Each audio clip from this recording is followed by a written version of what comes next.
Buenas noches, bienvenidos a un programa más de Sola Escritura, un recorrido por la Biblia. Estamos estudiando en este tiempo el Evangelio según Mateo y nos encontramos analizando el capítulo 23. Hoy nos corresponde la segunda parte de este capítulo. Siempre decimos que si usted por alguna razón se perdió alguno de los capítulos anteriores, estudios anteriores, puede revisar el YouTube de ahí quedan grabados el histórico de los estudios hacia atrás. Vale la pena mencionar antes de entrar en materia que en estos capítulos últimos que hemos estado viendo se narra la última semana del ministerio de Jesucristo, cuando él entra a Jerusalén, lo que se llama la entrada triunfal, y luego algunas actividades que él tiene antes de entrar en la recta final, que es entregar su vida por todos nosotros. Así que en ese ínterin nos encontramos en este momento. Jesús entra en el templo, es abordado por los religiosos, los diferentes grupos religiosos que habían en ese momento, por los fariseos.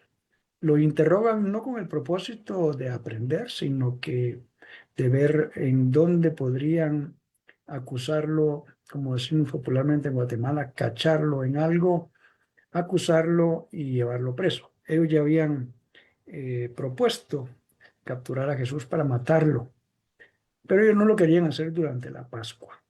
Finalmente, en el plan de Dios, esa era el- la meta, que Jesús muriera el mismo día en que estaban siendo sacrificados los corderos pascuales.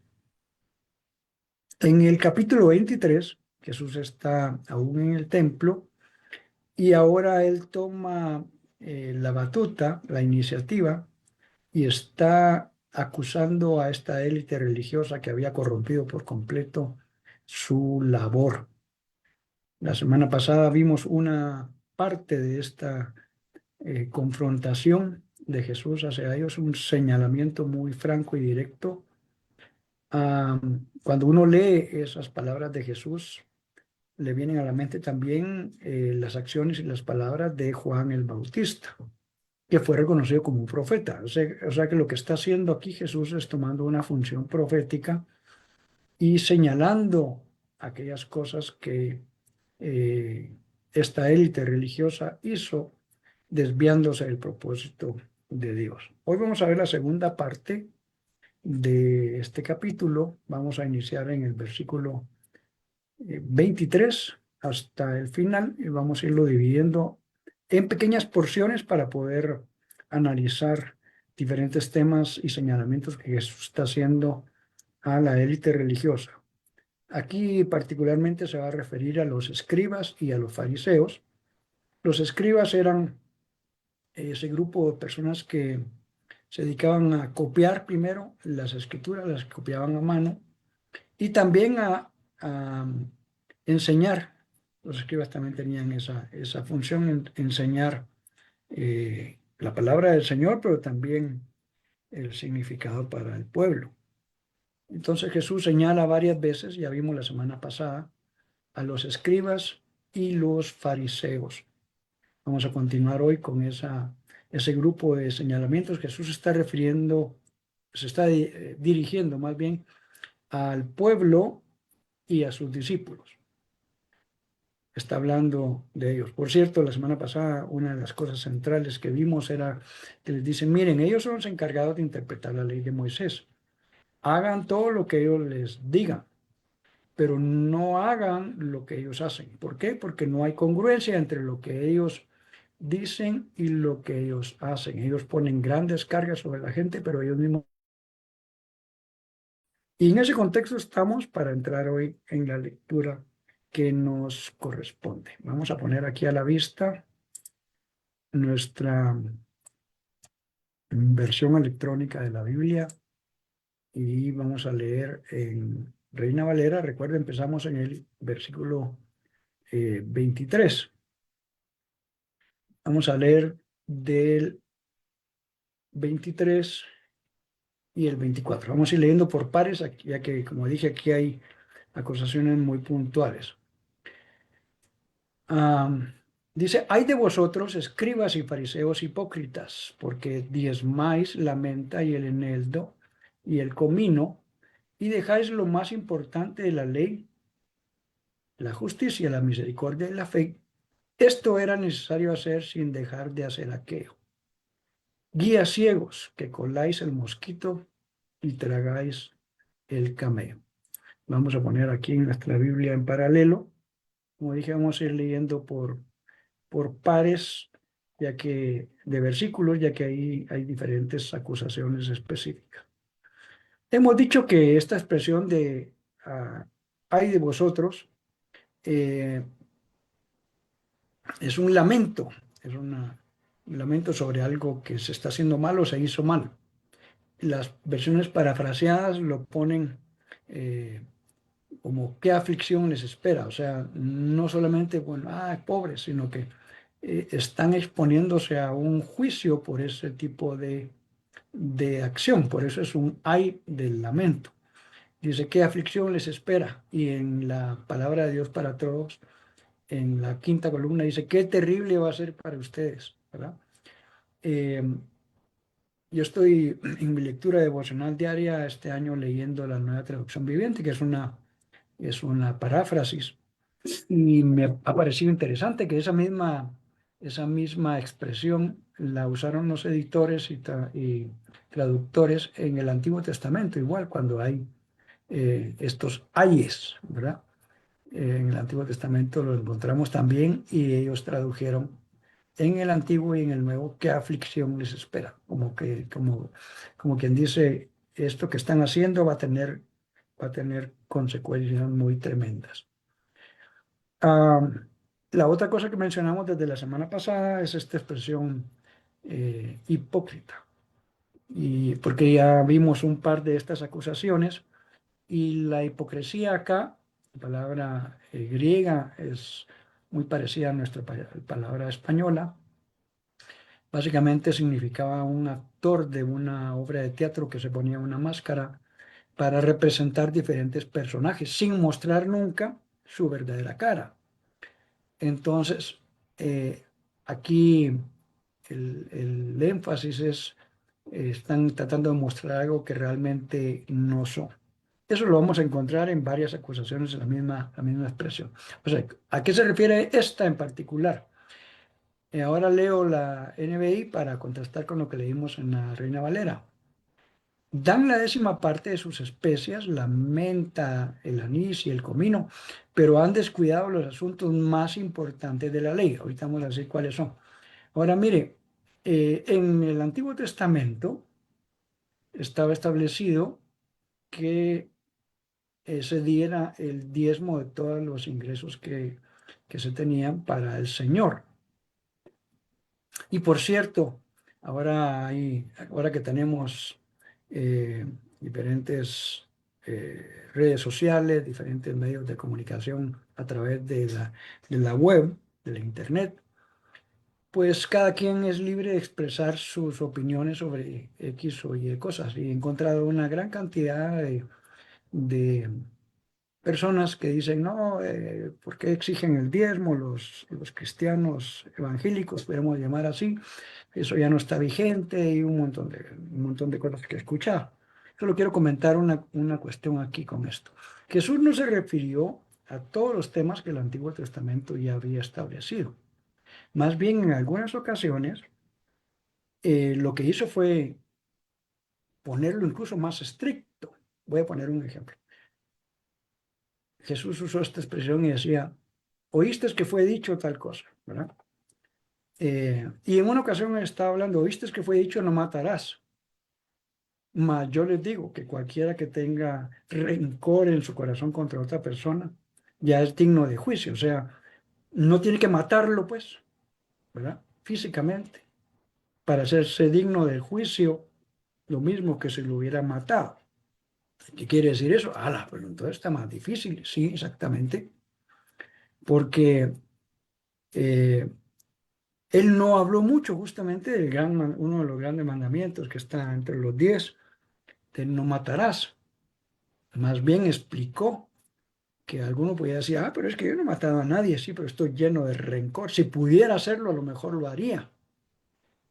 Entonces él vino a poner, como decimos popularmente, los puntos sobre las is. Él mismo dijo, yo no he venido a abrogar. Abrogar significa quitar la ley. He venido a cumplirla. Y ahora pudiéramos decir, sí, pero es que eso era para el Antiguo Testamento, ya no estamos bajo la ley, sino bajo la gracia. Eso tiene un contexto y puede ser sacado de ese contexto como pretexto. Nosotros somos llamados a guardar los mandamientos, no para ser salvos a través del cumplimiento de ellos, porque Pablo dice que nadie puede ser salvo por guardar la ley, porque nadie puede guardar toda la ley. Y si yo infringo una pequeña parte de la ley, me he hecho culpable de romper la ley, toda. Entonces, ¿por qué somos llamados a guardar los mandamientos? O sea, el no matarás sigue vigente, ¿o no? Sí, sigue vigente. Pero ahora lo hacemos justamente porque somos hijos de Dios y queremos agradar a nuestro Señor, no queremos hacer cosas que le ofendan. Entonces, Jesús no vino a repetir todo lo que ya estaba escrito en el Antiguo Testamento, más bien lo puso en su justa dimensión. ¿Y por qué hago todo esta preámbulo para esta porción de la Escritura? Por lo que estaba comentando, que algunos dicen, no, es que esa parte de los diezmos y ofrendas, eso del Antiguo Testamento, ya no estamos llamados a. Mire lo que dice aquí Jesús. Dice, ustedes, fariseos y maestros de la ley hipócritas, diezman de todo esto, de sus especies que sembraban en sus jardines, pero han descuidado los asuntos más importantes de la ley. Ahí viene el punto. O sea, igual que en el no matarás y no guardarás rencor, ¿verdad? Lo más importante era la justicia, la misericordia y la fidelidad. Pero mire lo que él añade. Debían haber practicado esto, que se refiere al diezmar, sin descuidar aquello. O sea, Jesús no está diciendo esto, ya quedó no vigente, ya quedó atrás. Eso no, está diciendo, ustedes debían haber hecho una cosa sin dejar de hacer la otra. Eso es lo que dice acá. Lo importante en este caso es, de nada sirve que yo cumpla un ritual o una cosa si en realidad mi corazón no es para agradar al Señor y buscando siempre, como dice aquí, la justicia, la misericordia y la fidelidad. Cualquier cosa debería buscar cumplir con la justicia, misericordia y fidelidad del Señor. Las palabras de Jesús son bien fuertes aquí, una y otra vez. Hay de vosotros, ¿verdad? Escribas y fariseos hipócritas, pero mire lo que les dice ahora, guías ciegos. En otra oportunidad, en otro pasaje de los evangelios, les dice, ustedes, una persona ciega no puede guiar a otra, porque va a hacer que se vaya en el mismo agujero donde usted te vas a ir. Pero él les dice aquí directamente, guías ciegos. Ustedes cuelan el mosquito, pero se tragan el camello. O sea, se le ponen atención a las cosas mínimas, pero lo más importante lo pasan por alto. Este es un dicho, no es una cuestión literal que ellos se pusieran a agarrar un colador y, ¿verdad? Lo que le está diciendo ahí ustedes se ponen atención en cosas que no tenían trascendencia, pero las cosas grandes no las pueden ver ni cumplir. Sigamos leyendo, versículo 25. Hay de vosotros, dijimos que íbamos a estar leyendo en pares, ¿no?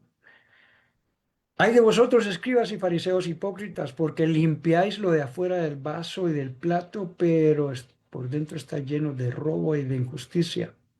Fariseo ciego, limpia para que también lo de afuera sea limpio. Esta misma expresión la vemos en otra parte de la escritura. Como dije, en algunas cosas acá se parece a las acusaciones y señalamientos que hizo Juan el Bautista en, en el inicio de su ministerio. En aquella ocasión, cuando llegaron, él dice que la gente estaba llegando a bautizarse y él ve incluso que llegan los religiosos y les dice, ¿quién les enseñó a huir de la ira venidera? Hagan frutos dignos de arrepentimiento. Incluso usa la palabra que más adelante vamos a ver. Les dice, eh, generación de víboras, les dice. Palabras fuertes de Juan, ¿verdad? Y algo similar vemos que es lo que está haciendo en este momento Jesús. Por eso decía, se puso en modo profético, no para predecir cosas, sino los profetas del Antiguo Testamento señalaban las injusticias de la gente con respecto de cumplir la voluntad del Señor. Ok, dice 25 y 26. Hay de vosotros, hay de ustedes, ¿verdad? Maestros de la ley, fariseos hipócritas, limpian el exterior del vaso y del plato, pero por dentro están llenos de robo y desenfreno. Mire, ellos tenían una serie de rituales y con esto que contábamos hace unas semanas de que, aparte de lo que la ley decía, ellos habían escrito todo un reglamento humano, por cierto, ¿verdad? De supuesta interpretación de lo que ahí decía. Entonces tenían una serie de rituales para poder comer. Habían como tres tipos de lavamiento, no era simplemente como lo lavamos ahora las manos y nos echamos un poco de jabón y nos secamos. Eh, Habían unos que dejaban correr el agua en los antebrazos y, y uno pudiera decir, ah, bueno, pero ahora que pasó la pandemia del COVID, vimos que era prudente pues sanitizar las manos y todo lo que hubiera tocado, otras cosas, pero no era por el aspecto, a lo mejor en el principio fue por eso, pero no era en el aspecto sanitario que ellos hacían todos estos rituales.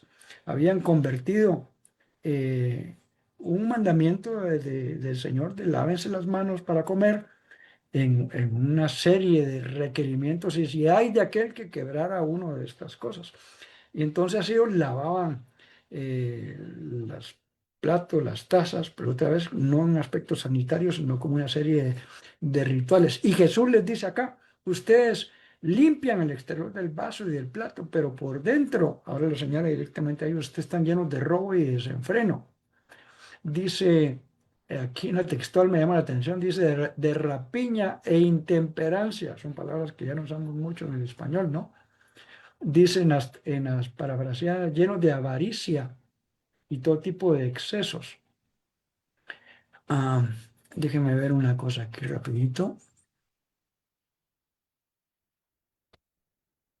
Sí, fíjese que la palabra primera que se usa aquí cuando dice robo es la palabra arpaje en griego, que significa pillar, extorsionar.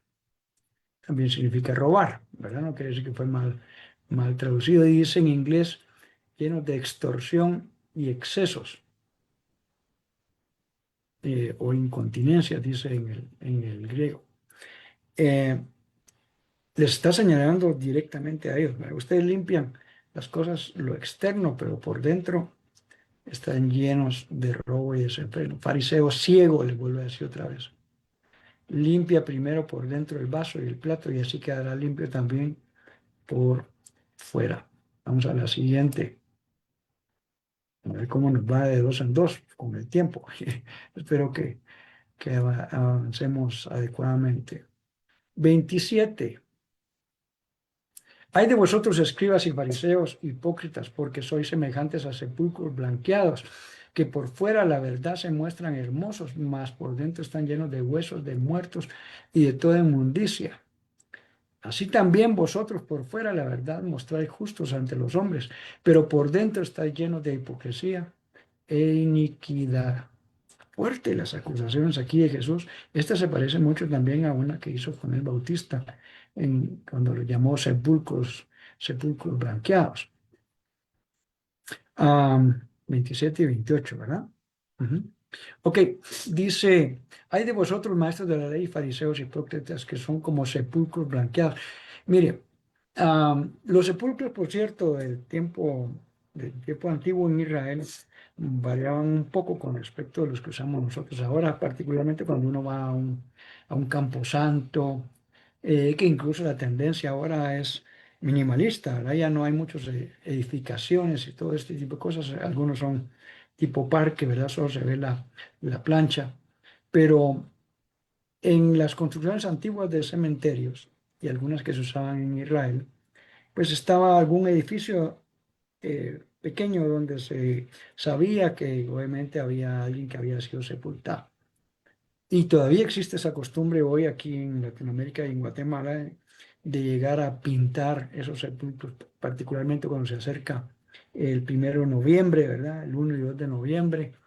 Eh, pues entonces ellos les echaban cal o alguna otra cosa para ponerlos blancos. Y por afuera obviamente se miraban, entre comillas, se miraban bien. Pero el asunto de la figura que está usando aquí Jesús es, por fuera se ven bien, pero por dentro están llenos de algo que está corrupto, huesos en descomposición y todo lo demás. Y él les dice aquí, por dentro están llenos de huesos de muertos y de podredumbre o de inmundicia, ¿verdad? Algún cuerpo que se está descomponiendo.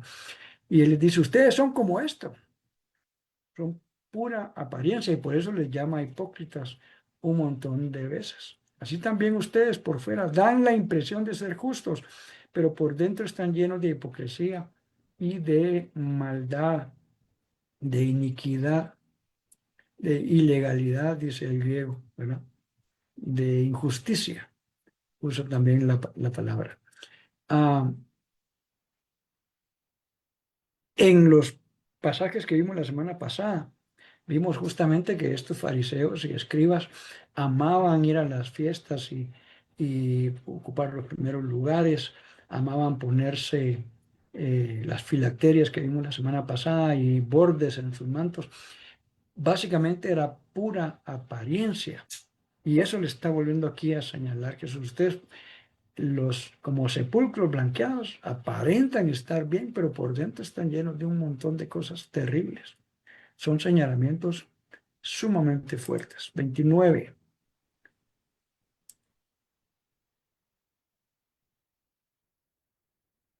Ok, vamos a leer aquí hasta, hasta el 36. Aquí sí vamos a leer que es un tema similar a lo que viene aquí señalando Jesús. Ay de vosotros, escribas y fariseos hipócritas, porque edificáis los sepulcros de los profetas y adornáis los monumentos de los justos. Y decís, si hubiéramos vivido en los días de nuestros padres, no hubiéramos sido sus cómplices en la sangre de los profetas. Así que dais testimonio contra vosotros mismos de que sois hijos de aquellos que mataron a los profetas. Vosotros también llenad la medida de vuestros padres.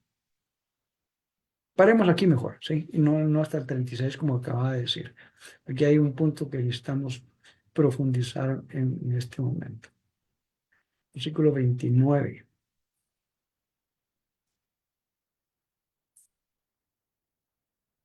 Ok, para comentar esto debemos irnos a algo que pasó muchas veces en la narrativa histórica del Antiguo Testamento. Como dije, los profetas fueron hombres ungidos por el Señor. Un dato interesante es que en el Antiguo Testamento el Espíritu Santo no venía sobre toda la gente, como hoy sí lo tenemos a partir del Pentecostés, que vino sobre todos aquellos que estén anhelando más del Señor, estén buscando al Señor sobre sus hijos a través del bautismo del Espíritu Santo. Pero en el Antiguo Testamento habían dos funciones importantes, el sacerdote y el profeta. El sacerdote era el que presentaba ofrendas al Señor por los pecados de la gente. Era el intermediario entre la gente y Dios. Quiere decir que si yo había pecado, yo llevaba una ofrenda, un animalito, lo sacrificaba, lo entregaba en la puerta, ¿no? Y ponía mis manos y hacía una transferencia de mi pecado al animalito que era inocente. Era una figura de Cristo, ¿no? Y luego los sacerdotes lo ofrecían y pedían al Señor que me perdonara a mí. Decían, Señor, aquí vino Héctor Arturo, quien ha cometido este pecado, trajo su ofrenda, perdónalo. O sea, eran intermediarios entre mi persona y Dios. Pedían a Dios favor para las personas. Digámoslo así, ellos estaban del sentido terrenal hacia el sentido celestial. Ahora, cuando Dios quería responder al pueblo, no le hablaba a cada uno de las personas, sino que le hablaba únicamente a personas que en algún momento se llamaban videntes o profetas, les hablaba a ellos para que ellos nos hablaran a nosotros. O sea, si yo necesitaba tomar una decisión de algo y quería consultar a Dios sobre esa decisión, yo tenía que ir justamente con un profeta y preguntarle, ¿tú podrías consultar al Señor por mí cuál es la carrera que yo debo seguir en la universidad?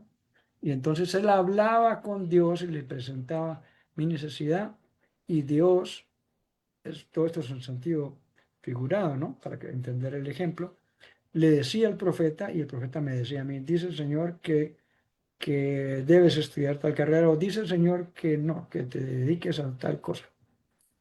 Pero si yo le hablaba a Dios, Dios no me contestaba a mí. Lo hacía únicamente a través de estas dos fuentes. El sacerdote que llevaba presentaba mi ofrenda y mi pecado ante el Señor para que Dios me perdonara, y a través del profeta, que entonces al contrario del sacerdote, el profeta escuchaba la voz de Dios y la traía a la tierra. En muchas ocasiones, la voz del profeta era una voz de juicio, porque la gente estaba, el pueblo en general estaba haciendo algo mal delante del Señor. Y en muchas ocasiones al pueblo o a los gobernantes no les gustaba lo que los profetas estaban diciendo. Recuerdo ahorita que pasé hace un mes la lectura de los libros de primero y segundo de Samuel y primero y segundo de Crónicas, que no recuerdo qué rey es, pero se refiere, están en una ocasión y alguien le pregunta, y bueno, ¿y aquí no hay profeta en Israel? Y él dice, sí, aquí está fulano, pero este solo me profetiza cosas malas. Eh, Como que dicen, no me profetiza lo que yo quiero oír. Claro, porque él estaba viviendo muy mal y el pueblo se había alejado del Señor. Por eso es que el profeta no podía hablar de su, eh, de su propia eh, mente las cosas. Tenía que oír del Señor y decir lo que el Señor quería, no su propia opinión. Esa es la palabra que andaba buscando. Entonces, cuando los profetas a veces señalaban el mal que el pueblo estaba haciendo y cómo se estaban desviando del camino del Señor, a muchos no les gustaba y muchos tuvieron que padecer y murieron de muchas maneras. Fueron perseguidos y fueron martirizados por causa del Señor. De hecho, Jesús les cuenta una parábola a los religiosos y ellos entendieron que estaba hablando de ellos, de aquella parábola de un viñedo y les dice que el dueño del viñedo, que en este caso representaba a Dios, había enviado a varios cuidadores eh, y a los que les había dejado encargado, ellos dicen, no, los mataron, ¿verdad? Y luego dice, entonces tal vez enviaré a mi hijo, tal vez a él si lo escuchen. Y como ellos, los fariseos y los religiosos ya habían predeterminado matar a Jesús, entendieron muy bien la analogía, porque le dice, pues entonces también al hijo del dueño mataron, diciendo, este es el hijo del dueño, matémoslo y nos quedamos con la heredad. Y la escritura dice, y los fariseos supieron que estaba hablando de ellos. Entonces, ese es el contexto de este punto cuando dice, religiosos hipócritas construyen sepulcros para los profetas y adornan los monumentos de los justos, de todos esos que habían sido martirizados a lo largo de una gran cantidad de siglos. Ahora mire lo que les dice Jesús. Y ustedes dicen, si hubiéramos vivido nosotros en los días de nuestros antepasados, no habríamos sido cómplices de ellos para derramar la sangre de los profetas. Pues dice, no, nuestros antepasados se hicieron mal. Nosotros no hubiéramos sido malos así como ellos. Es más, eran peores porque mataron al autor de la vida, entregaron a Jesucristo para para ser martirizado. Un paréntesis con esto, porque hay alguna gente que dice, bueno, ¿y quién mató a Jesús? Fueron los romanos, fueron los religiosos. Jesús dijo, a mí nadie me quita la vida, yo la pongo, ¿verdad? ¿Y qué significa eso? Mire, la muerte bíblicamente vino como resultado del pecado. La paga del pecado es muerte, dice Romanos 3:23 y 6:23, donde también dice, por cuanto todos han pecado, todos están destituidos de la gloria de Dios. Pero si hubiera una persona que no ha pecado, teológicamente, bíblicamente, no puede morir, porque como dije, la muerte entró como resultado. No ha pecado, no puede morir. Por eso Jesús decía, yo la pongo, a mí nadie me la quita porque yo no he pecado, pero la voy a poner voluntariamente. ¿Para qué? Para que se cumpliera el propósito de Dios de redimir a la humanidad. Entonces no fueron ni siquiera los judíos, ni siquiera los romanos.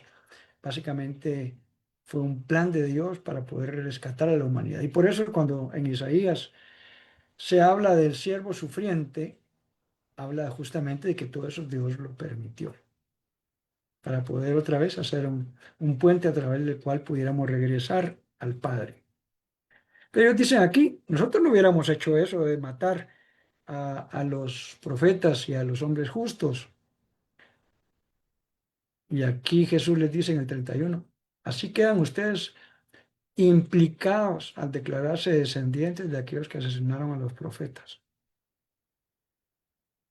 Ellos mismos están declarando que son descendientes de esos que hicieron estas terribles cosas.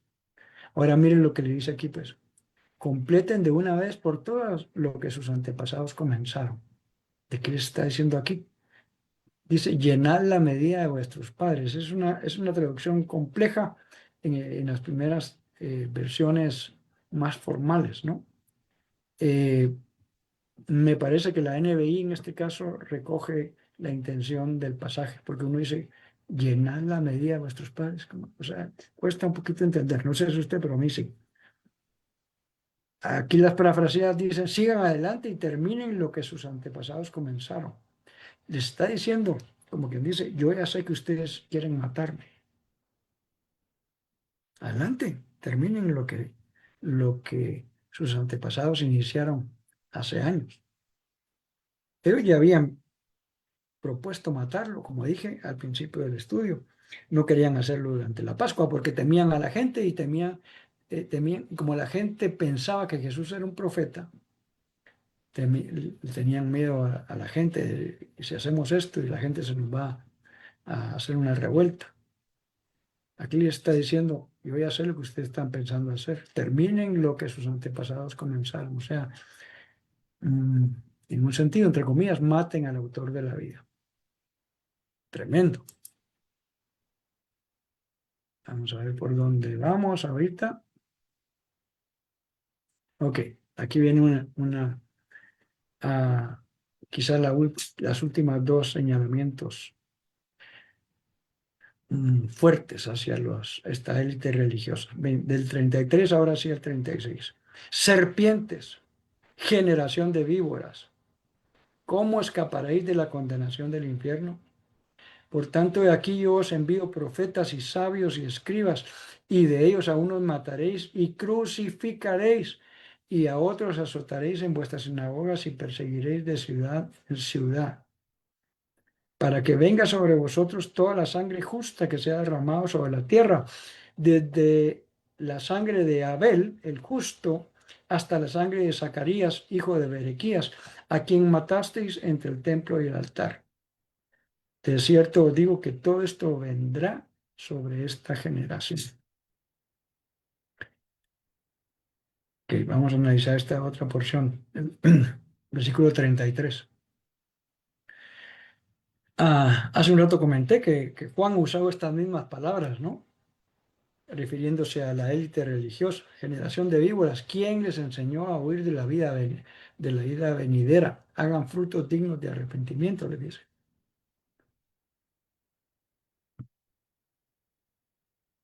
Dice, ah, déjeme ver una cosa acá.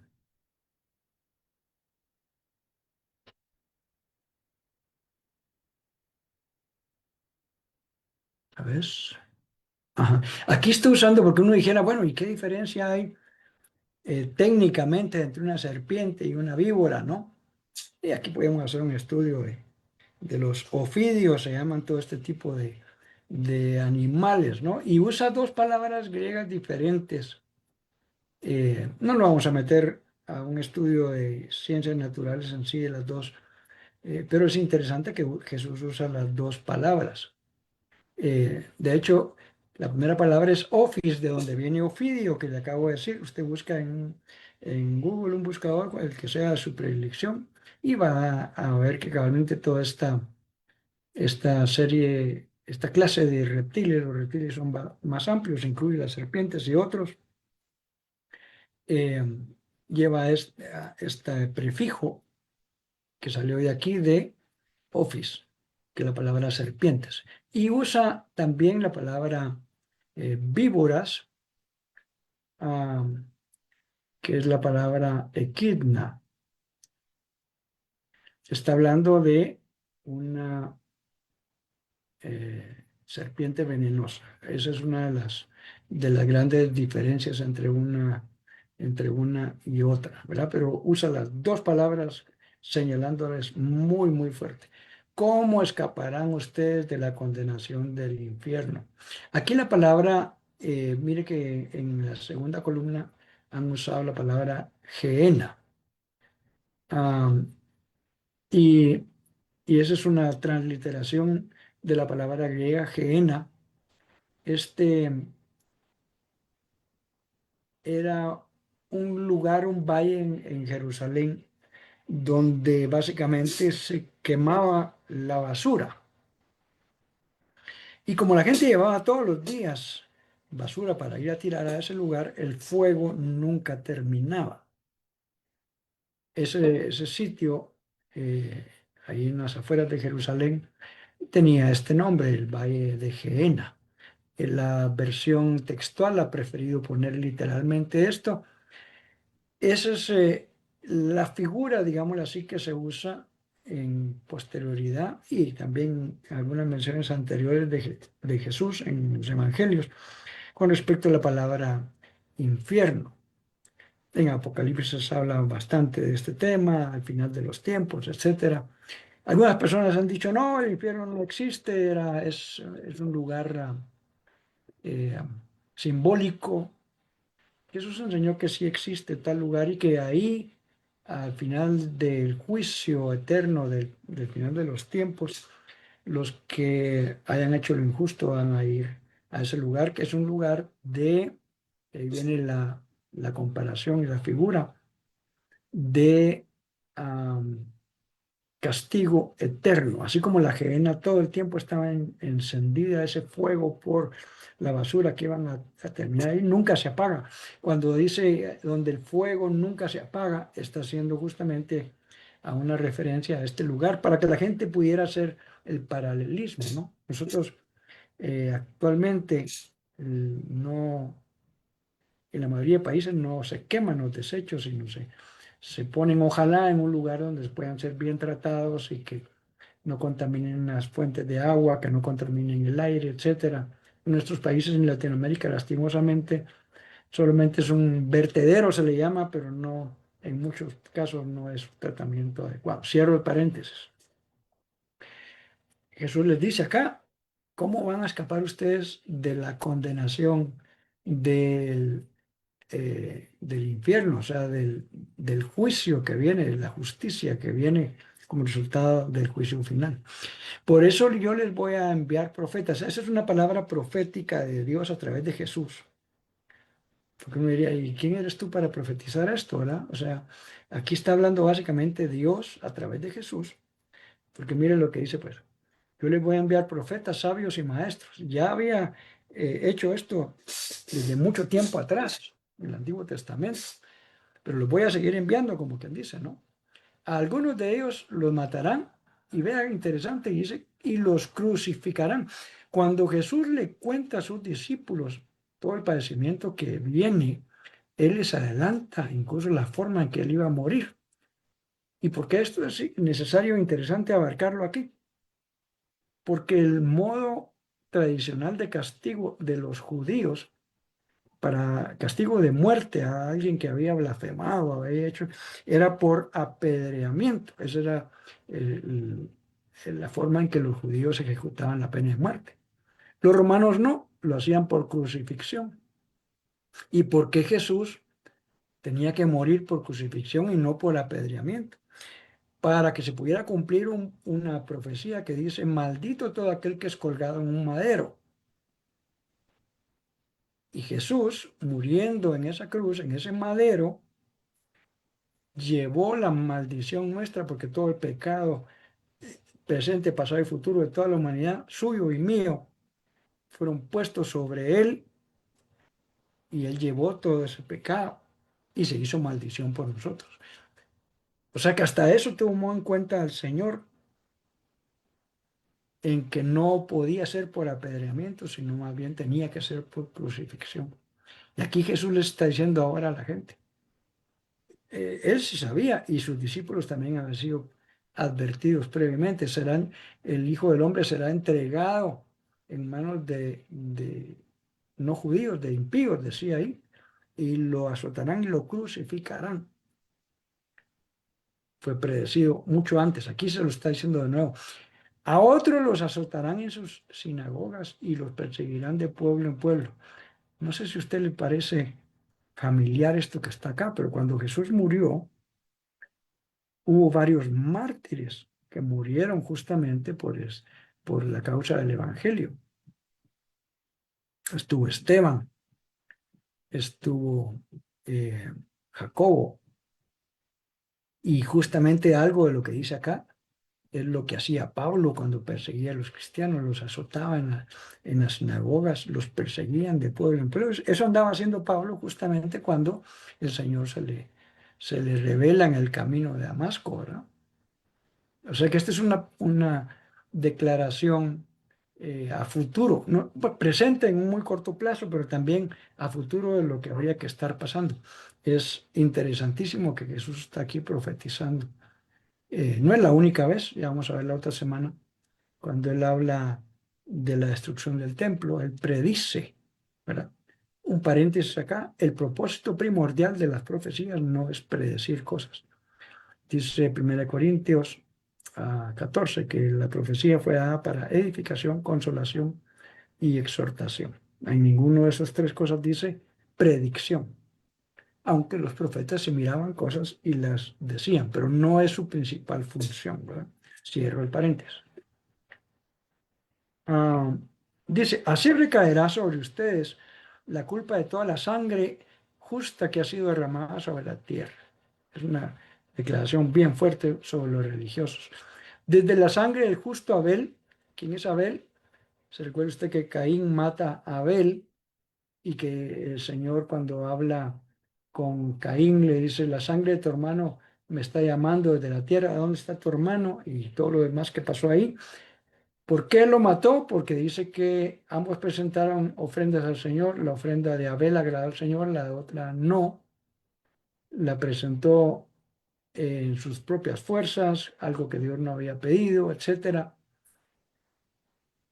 Por eso se usa este ejemplo, o sea, como quien dice, desde bien atrás, desde Génesis hasta, y aquí hay un punto interesante, lo voy a dejar nada más como un comentario. Aquí se menciona este Zacarías, ah, pero dice que este Zacarías fue hijo de Berequías. Hay una mención en 2 de Crónicas de un Zacarías que fue muerto de una manera similar como Jesús está diciendo aquí, entre el santuario y el altar. Y muchos piensan que a eso se estaba refiriendo, pero resulta que ese Zacarías de ahí también se menciona quién era su papá, y no se llamaba Berequías.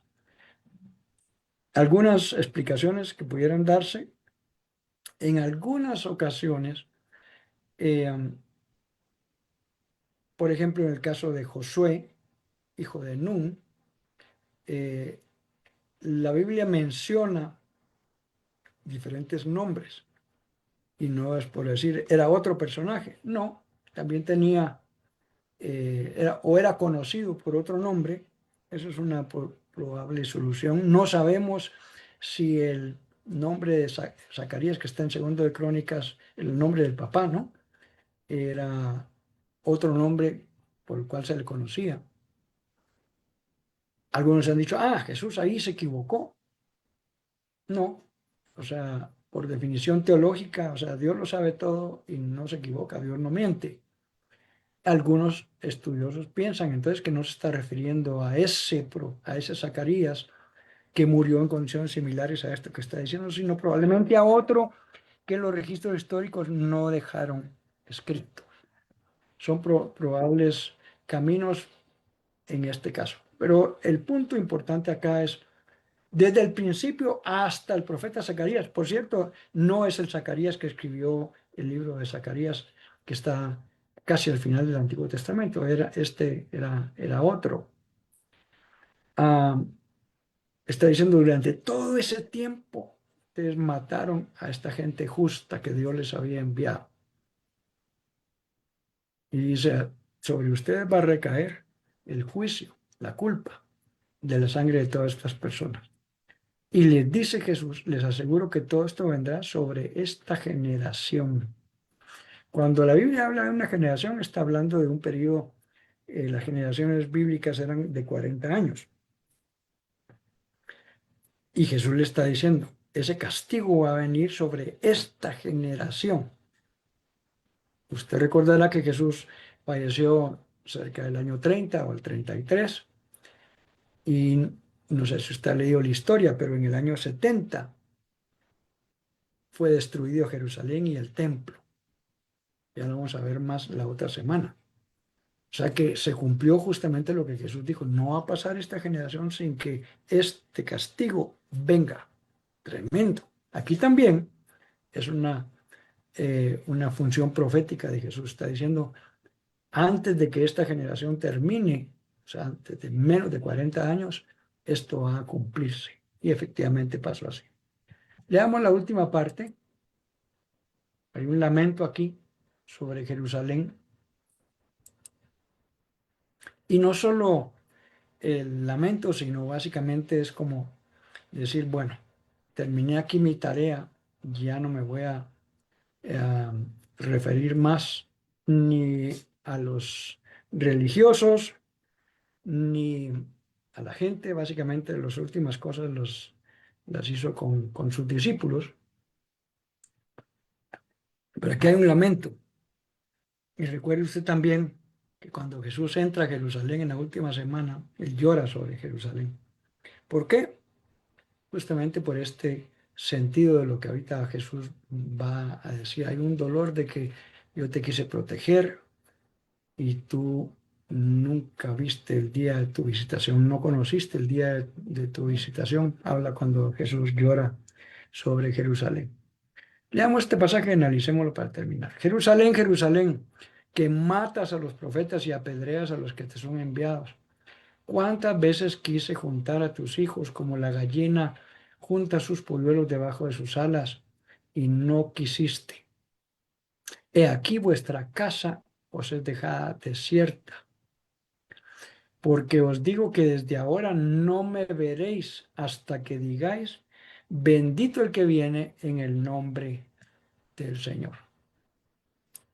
Analicemos esta última porción.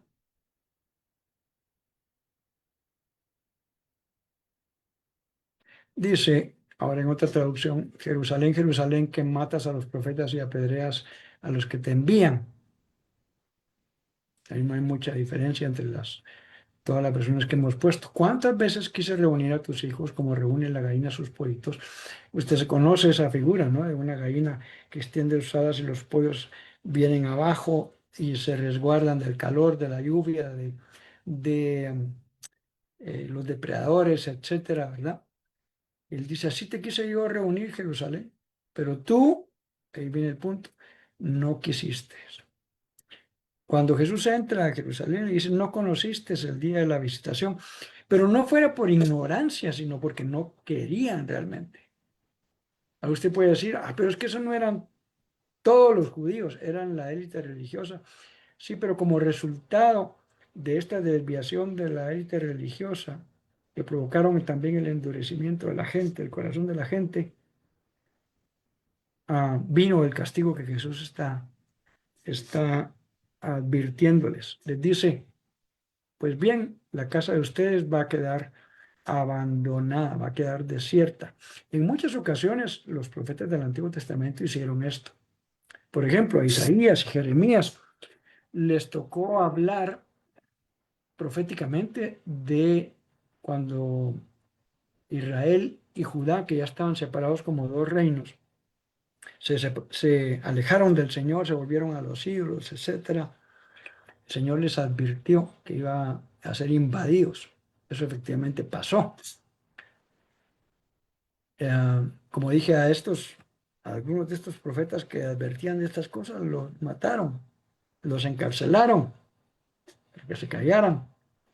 Pero estas cosas que ellos dijeron, efectivamente pasaron. Usted se recordará que dos reinos vinieron justamente sobre estos dos subreinos de Israel, los asirios y los babilónicos, y se los llevaron cautivos. Dios había también profetizado que eso no iba a ser para siempre. Como que dice, bueno, voy a hacer un trato con ustedes, voy a tratar con su dureza y espero que esto les sirva de escarmiento. Lastimosamente no pasó así, ¿no? Pero esas invasiones y esta esclavitud no fue para siempre, duró cierta cantidad de tiempo. 70 años en el caso de Judá, ¿no? Por los babilónicos. Y Dios les había dicho que iba a hacer regresar al pueblo. Aquí les está diciendo, ok, toda esta dureza que ha habido en sus corazones, ya les dijo aquí, va a venir una cosa tremenda sobre esta generación, el juicio. Y aquí les dice, la casa de ustedes va a quedar abandonada, completamente vacía, desolada, dice también en inglés, desechada también, ¿verdad? Y el Señor les dice, les advierto que ya no volverán a verme hasta que digan, ¿verdad? Bendito el que viene en el nombre del Señor. Esta era una referencia del Antiguo Testamento que se usaba básicamente para el Mesías. Usted se recuerda que la semana que inició, digámoslo así, de toda esta narrativa, cuando Jesús entra a Jerusalén montado en un pollino, ¿qué es lo que la gente decía? Hosana al Hijo de David, bendito el que viene en el nombre del Señor. Esa expresión no se la decían a cualquiera. Esa expresión estaba reservada para aquel que cumplía las características y las cualidades que el Mesías debía tener. O sea, le está diciendo, su casa va a quedar abandonada y desolada hasta que un día ustedes digan, bendito el que viene en el nombre del Señor, como que dice, hasta que ustedes, la casa de Israel, reconozcan que realmente yo era el Mesías. Por cierto, los judíos hasta hoy, pues hay algunos que han reconocido el señorío y de Cristo de Jesús como el Cristo, como el Mesías, pero la gran mayoría no. Ellos siguen esperando otro Mesías.